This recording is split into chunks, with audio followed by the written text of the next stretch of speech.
Muito bem, boa noite. Boa noite a toda a igreja. Deus seja louvado pela sua presença aqui nessa quarta-feira especial, onde nós vamos mais uma vez abrir a palavra de Deus para nós estudarmos e ouvirmos um pouquinho da voz dele.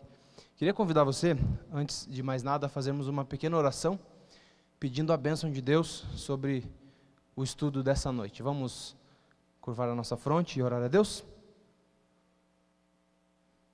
Santo Deus, muito obrigado, meu Pai, mais uma vez, porque o Senhor tocou em nosso coração, falou conosco para que estivéssemos aqui na Tua casa neste momento. Muito obrigado, Senhor, porque numa quarta-feira de cinzas para o mundo, nós estamos com o nosso coração cheio de alegria e de tranquilidade e felicidade por estar na Tua casa.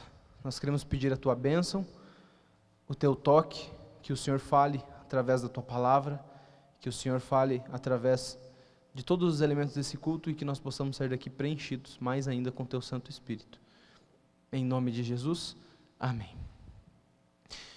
Muito bem, eu também esqueci de dar as boas-vindas aí para os nossos amigos da internet. Sempre temos um grupo fiel que está nos assistindo, nos acompanhando aí pelos cultos, pelas redes, né? Redes sociais, todos os cultos que nós temos aqui nessa igreja.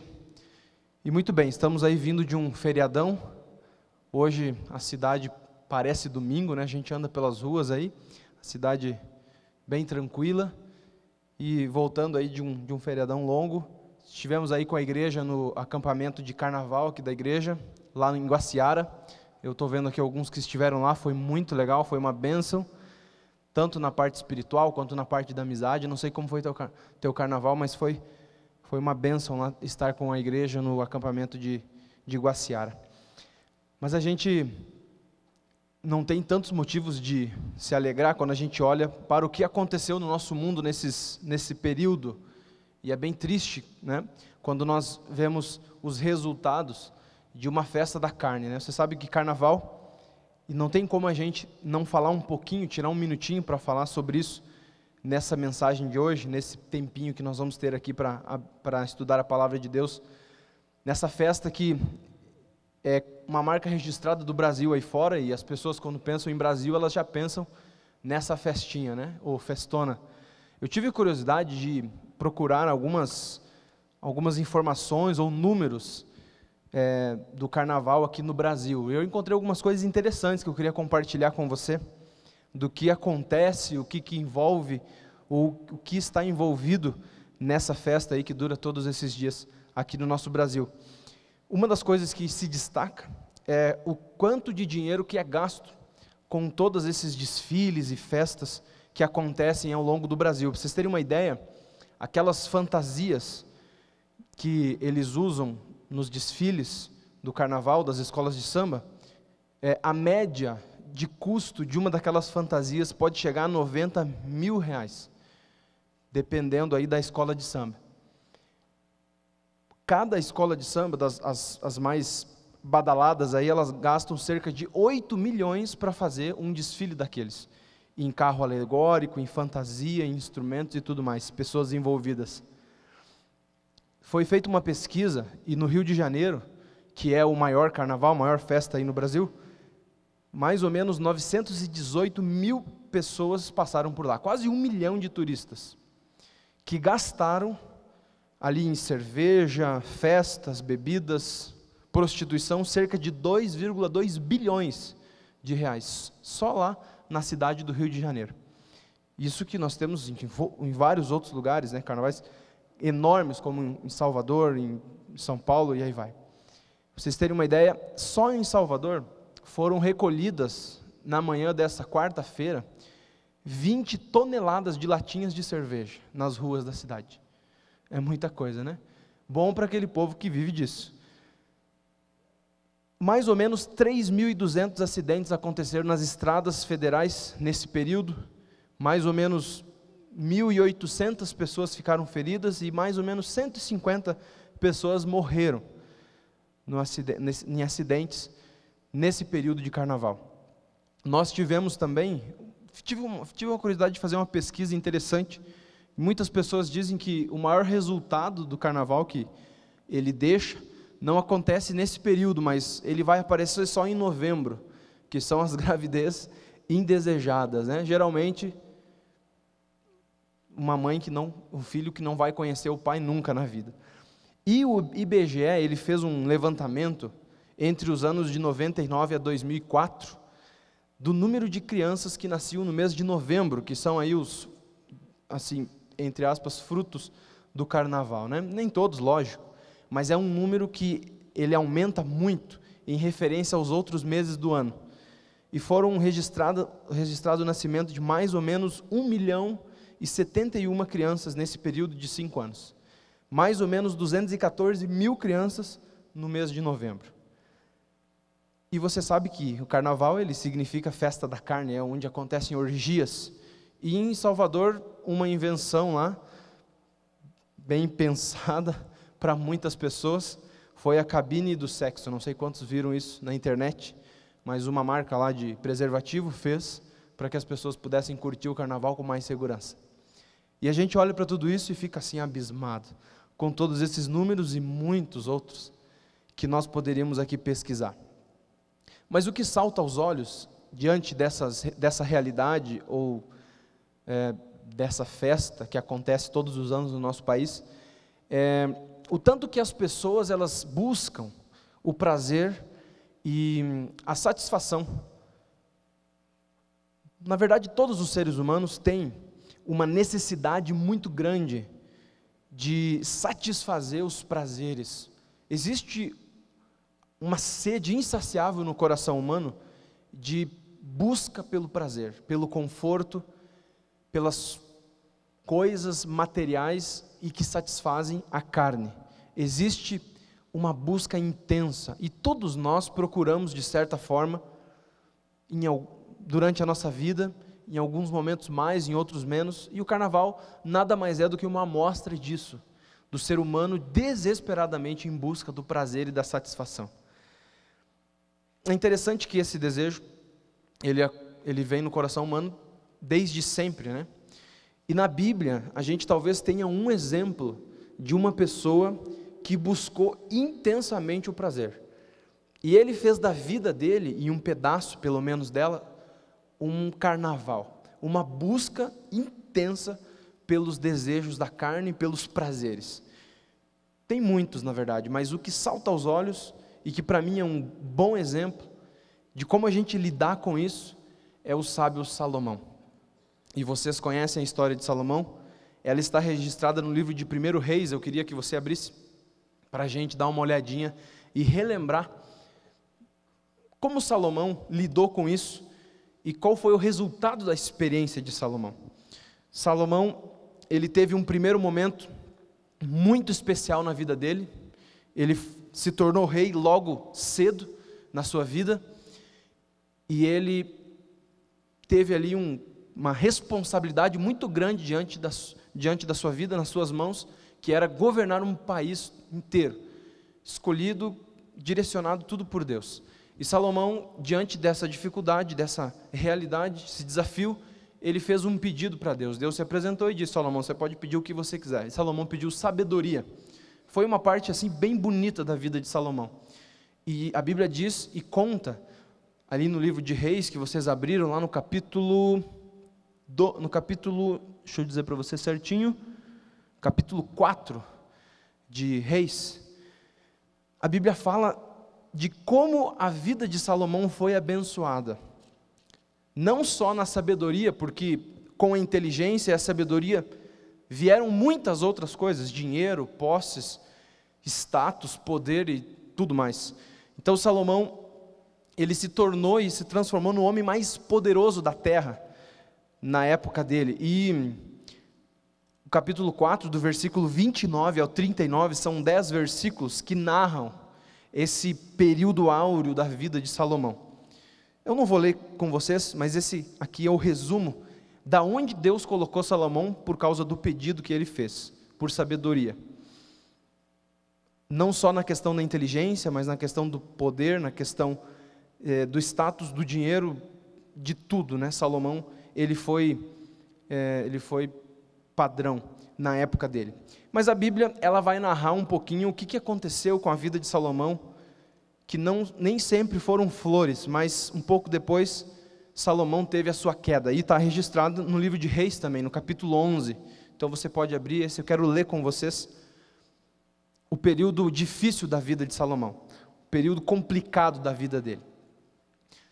Um momento, a vida de Salomão tinha tudo, estava no topo, mas num outro momento ele caiu no aspecto espiritual, e a Bíblia narra aqui para a gente. Eu queria ler com vocês do versículo 1 até o versículo 8, esse momento difícil da vida de Salomão. 1 Reis 11, do 1 ao 8. Acompanhem comigo. Além da filha de Faraó, amou Salomão muitas mulheres estrangeiras, moabitas, amonitas, edomitas, sidônias e etéias, mulheres das nações de que havia o Senhor dito aos filhos de Israel: não caseis com elas, nem casem elas convosco, pois vos perverteriam o coração, para seguirdes os seus deuses. A estas se apegou Salomão pelo amor. Tinha 700 mulheres, princesas e 300 concubinas, e suas mulheres lhe perverteram o coração. Versículo 4. Sendo já velho, suas mulheres lhe perverteram o coração para seguir outros deuses, e o seu coração não era de todo fiel para com o Senhor, seu Deus, como fora o de Davi, seu pai. Salomão seguiu Astarote, deusa dos sidônios, e a Milcom, abominação dos amonitas. Assim fez Salomão o que era mal perante o Senhor, e não perseverou em seguir o Senhor como Davi, seu pai.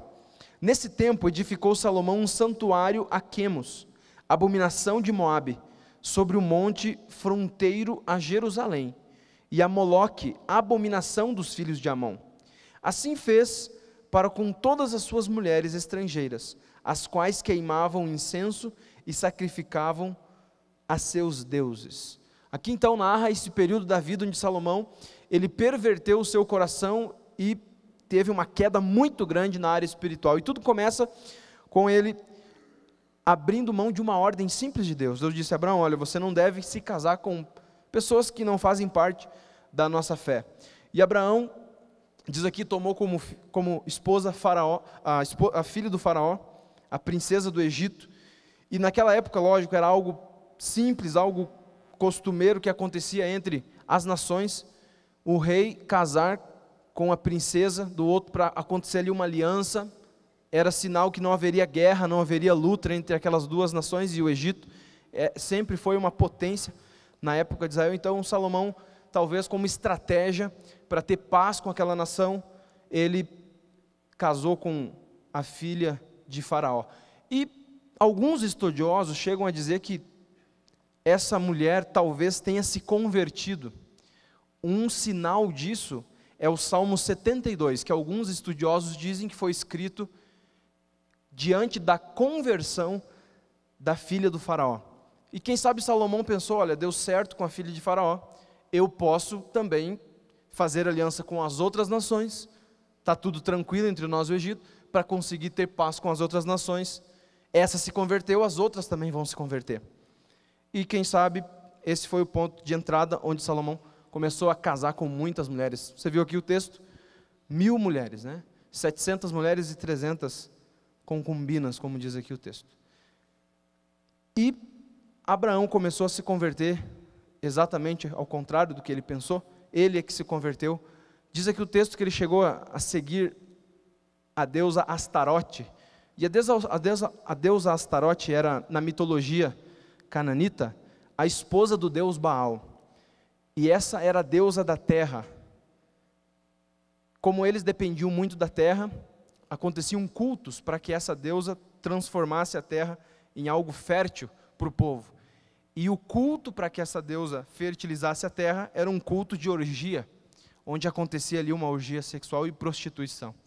Diz aqui o texto que Salomão chegou também a construir altares aí ao deus Moloque. E, de acordo com os estudiosos, o deus Moloque também era um deus cananita, e os sacrifícios prestados a esse deus consistiam em sacrifícios de crianças. E como Salomão prestou sacrifícios ao deus Moloque, provavelmente ele tenha feito isso com um dos seus filhos também. E o sacrifício era algo terrível que acontecia com esse deus. Ele era feito de ferro e tinha uma espécie de uma abertura no ventre, onde eles aqueciam o ferro a tal ponto de ele ficar incandescente, e ali colocavam a criança. E a criança morria queimada no ventre desse deus. Salomão, ele caiu e caiu feio. Diz aqui que ele construiu um templo para cada um dos deuses das suas esposas. A gente não sabe quantos eram, mas eram muitos. E o lugar onde Salomão construiu para Deus, na volta dele ficavam ali vários e vários outros templos. Salomão caiu feio, se afastou de Deus. E a partir desse momento ele começou a se sentir com certeza com o coração vazio. E o livro de Eclesiastes vai nos dizer qual foi o resultado dessa queda de Salomão. Salomão começou a se sentir vazio e procurar felicidade em muitas e muitas outras coisas. Queria que vocês abrissem Eclesiastes. Eclesiastes é um livro especial que tem na Bíblia. É o livro que fala dessa queda de Salomão, mas do outro lado, aqui é alguém escrevendo sobre Salomão. E Eclesiastes é um livro, de acordo com os estudiosos, feito pelo próprio Salomão. Inclusive, Eclesiastes significa pregação ou pregador.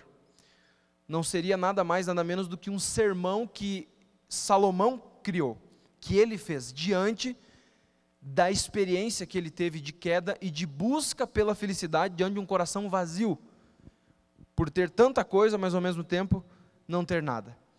E Salomão, ele começa escrevendo Eclesiastes, falando um pouco sobre as aventuras que ele fez para tentar encontrar a felicidade.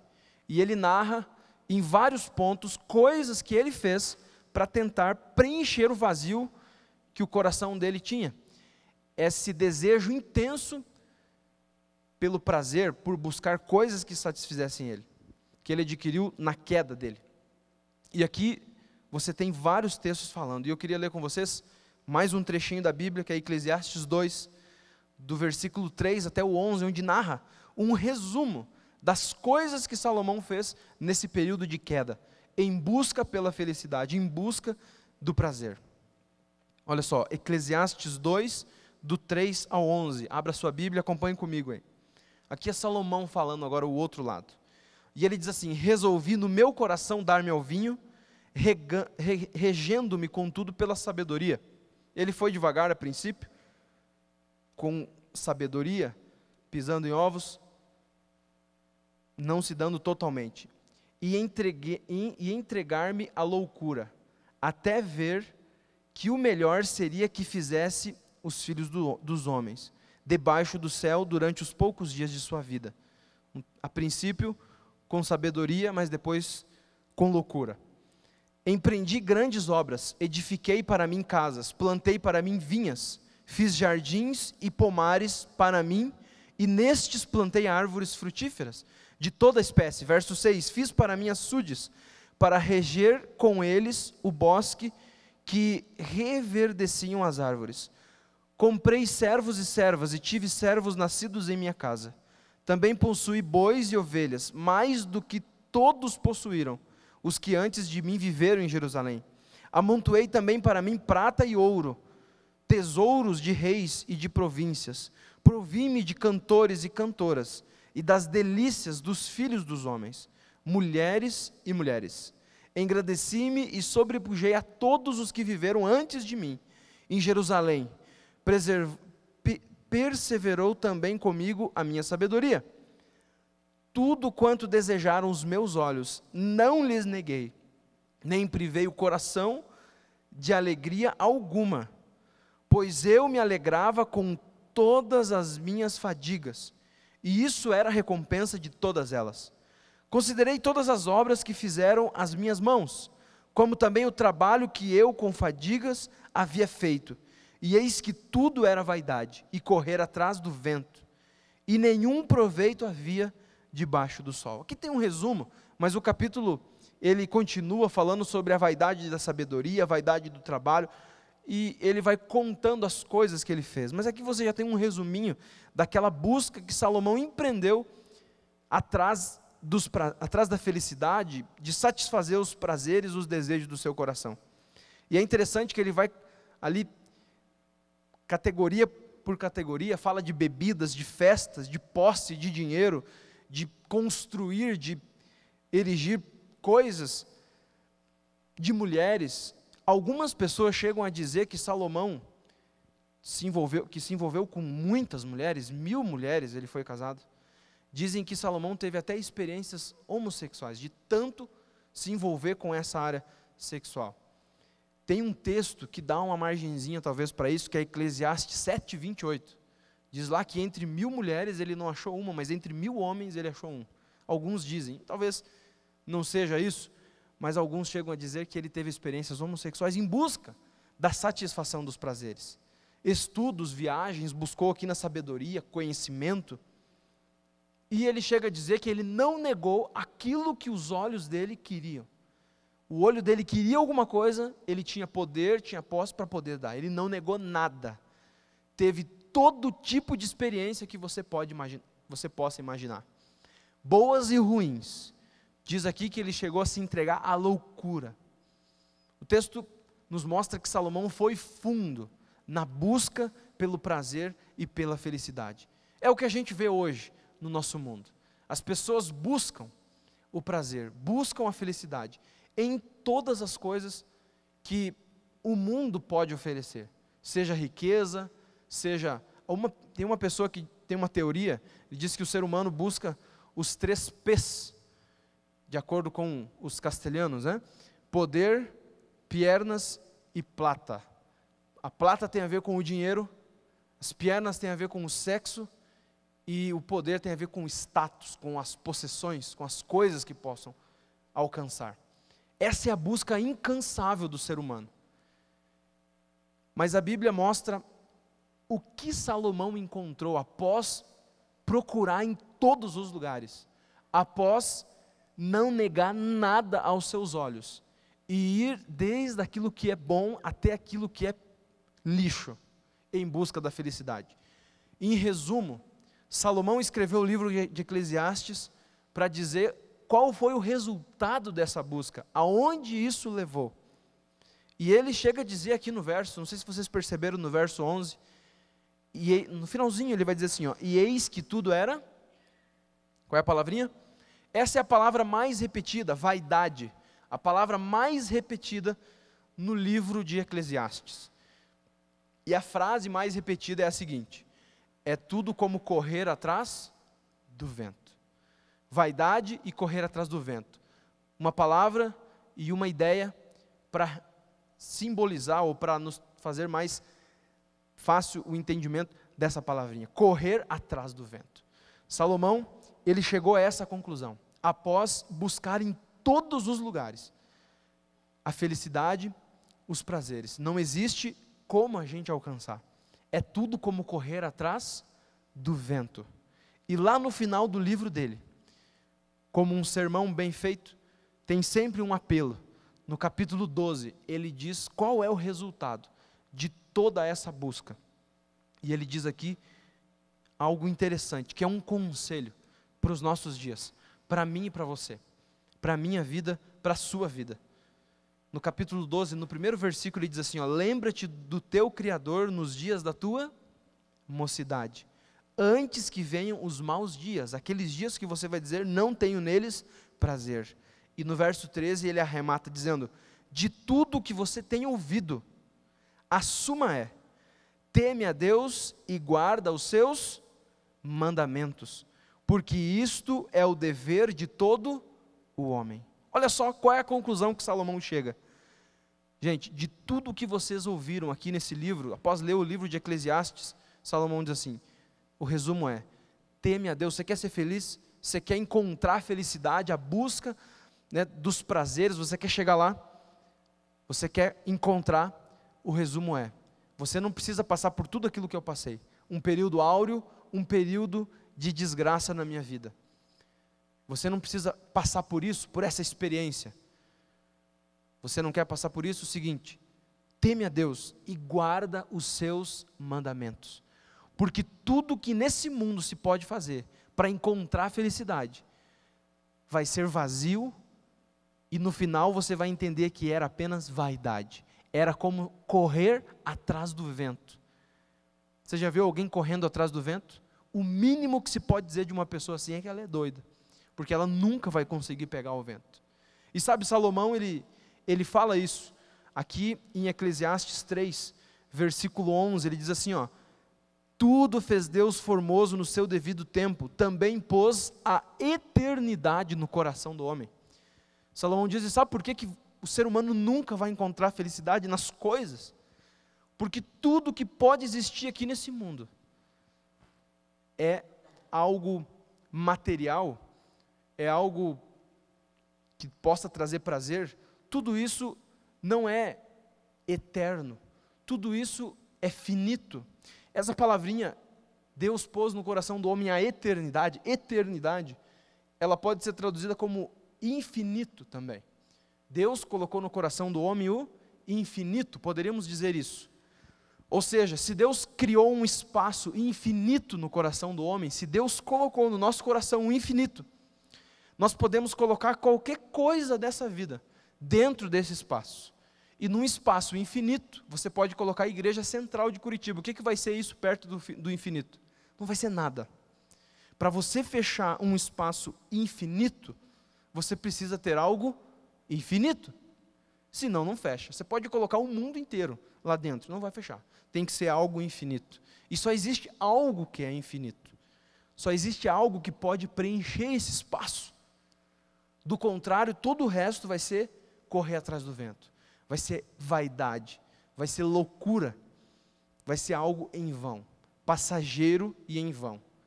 Só tem uma coisa que é infinita, que é Deus. É por isso que Salomão diz assim: você quer ser feliz? Teme a Deus e guarda os seus mandamentos. Faz aquilo que Deus pede. Anda de acordo com os seus mandamentos, com os conselhos de Deus, e você vai ser feliz.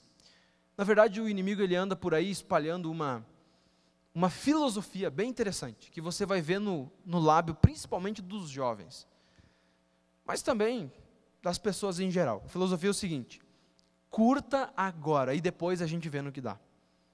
Filosofia de curtir o momento.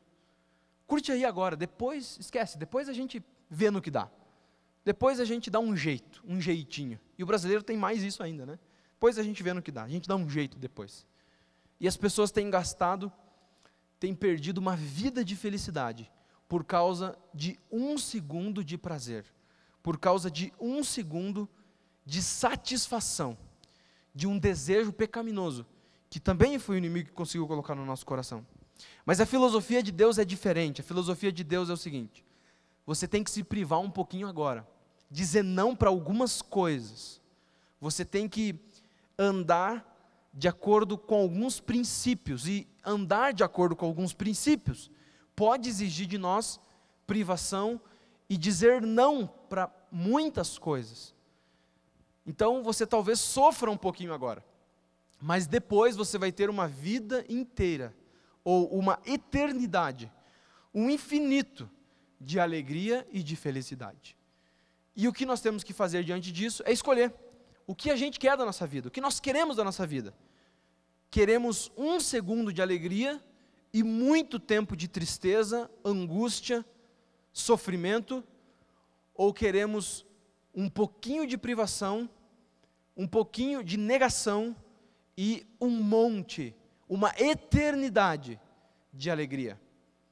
O que você quer? Se alguém chegasse para você e te oferecesse R$1.000 agora, e ela dissesse assim, ó, eu tenho R$1.000 para te dar agora, só que se você esperar 1 ano eu te dou 1 bilhão de reais, o que você escolheria? Alguém poderia dizer, mas vai saber se a pessoa vai me dar 1 bilhão daqui a 1 ano, né? Então eu prefiro pegar o que está agora na minha mão.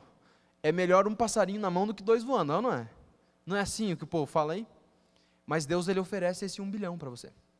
Mas você tem que esperar, tem que passar um pouquinho de privação. Mas Deus oferece 1 bilhão. O diabo quer te dar $1.000, R$1.000 agora. E quem sabe 1 ano todo de miséria. Nós só precisamos decidir. Se nós queremos um pouquinho agora e muito de tristeza, angústia, e aí vai, ou queremos privação e depois felicidade. Salomão é uma prova viva de que a melhor decisão é a decisão de temer a Deus, de guardar os seus mandamentos, de viver uma vida ao lado de Deus, de dizer não para algumas coisas, porque depois a felicidade ela é completa. Que Deus nos abençoe e possamos entender que a felicidade não está nas coisas finitas, não estão em momentos, não estão em coisas que o mundo possa oferecer, mas a felicidade verdadeira está em seguir aquilo que Deus tem para mim, o plano que Deus tem para mim. Quem sabe tem até alguém aqui que venham essa noite com um pouquinho de dor na consciência, porque nesse período não andou fazendo coisas boas. Mas o mais bonito de tudo isso é que Deus ele não se importa com o que passou, com a nossa vida, com o foco que nós demos à nossa vida no passado. O importante é o agora em diante. E quem sabe hoje é o momento de você se reconciliar com Deus. Quem sabe tem alguém aqui nessa noite que tem dado mais atenção para coisas, para prazeres, para satisfação. E alguém poderia dizer assim, mas eu sou adventista, eu já estou aqui na igreja faz anos. Essa pregação é para mim também, porque muitas vezes eu como pastor tenho trocado a vontade de Deus pelos meus desejos, pela vontade de me fazer feliz naquele momento. E você, talvez não tenha feito isso também, não está fazendo isso também? Talvez é um momento para você pensar e reafirmar o desejo do teu coração de negar tudo que esse mundo possa oferecer e de dizer, Senhor, eu quero ser fiel ao Senhor. Eu quero dizer não para algumas coisas, mas dizer sim para uma eternidade. Quem sabe hoje é a oportunidade de você fazer isso, de você fazer uma reconciliação com Deus. E você pode olhar para a cruz. E quando você olhar para a cruz, você vai ver um Deus de braços abertos, que está disposto a te aceitar, a te perdoar e a dizer, filho, vamos lá que ainda dá para ser feliz. Muitas pessoas dizem que Salomão, no final da sua vida, se converteu, baseado nesse livro aqui. E a irmã Ellen White chega a dizer que um dia nós vamos ver Salomão no céu. Porque Salomão, depois de um período negro na vida dele, um período difícil, onde ele negou a Deus, ele voltou-se para Deus. E Deus transformou a vida dele. Ele pode fazer isso comigo, com você. Basta nós tomarmos a nossa decisão agora e dizermos novamente, Senhor, eu quero buscar no Senhor a minha felicidade. Amém? Que Deus te abençoe. Que Deus te dê um bom restante de semana na companhia de Deus. Na companhia do Espírito Santo também. Não sei se nós vamos ter agora uma música, mas eu queria fazer uma oração contigo. Antes de nós termos aqui o encerramento do nosso culto, através dos grupos de oração também. Vamos orar? Querido Deus, muito obrigado, Senhor, porque nessa noite o Senhor nos trouxe à Tua casa. Nós não sabemos, Senhor, eu não sei, eu não conheço o coração dos Teus filhos, desses que estão aqui. Mas o Senhor conhece o meu coração, Senhor, e sabe que como seres humanos, constantemente nós procuramos o prazer, procuramos, Senhor, o conforto, procuramos, Senhor, nos dar bem aqui nesta vida. Mas, Senhor, quantas vezes que trocamos o Senhor por coisas momentâneas, nós sofremos, nós passamos por angústia, mas mesmo assim, Pai, difícil, nós somos difíceis porque não aprendemos, continuamos focando a nossa vida nas coisas deste mundo, naquilo que o pecado pode oferecer, Senhor Deus, que é verdade, é gostoso, porque senão teria tanta gente, Senhor, buscando, Senhor Deus, essa perversão que nós vemos aqui nas ruas nesses últimos dias. Mas, Senhor, nós estamos aqui porque temos um desejo no nosso coração. O desejo é, Senhor Deus, de nos aproximarmos do Senhor, de termos uma vida transformada, de termos focos diferentes. E o Senhor pode colocar no nosso coração um desejo sincero, Pai, de renegar tudo que esse mundo possa oferecer, mas centrar a nossa vida em fazer o Teu coração feliz, em andar na Tua palavra, em fazer a Tua vontade, em ser fiel ao Senhor, em viver e procurar a felicidade nos Teus braços, que muitas vezes, Senhor Deus, no momento não parece a decisão mais inteligente, às vezes temos que negar a família, amigos, coisas, mas Senhor, sempre é a melhor decisão, porque um dia, Senhor, nós não vamos ter segundos de alegria, mas nós vamos ter uma eternidade. Quem sabe alguém está com o coração ainda dividido, Senhor, mas nessa noite o Senhor trouxe aqui, para essa pessoa de uma maneira simples, entender que precisa mudar o foco da sua vida, que precisa centrar a sua vida, Pai, na Tua vontade, temer a Deus e dar glória. Pai querido, abençoa essa igreja, em nome de Jesus, amém, Pai.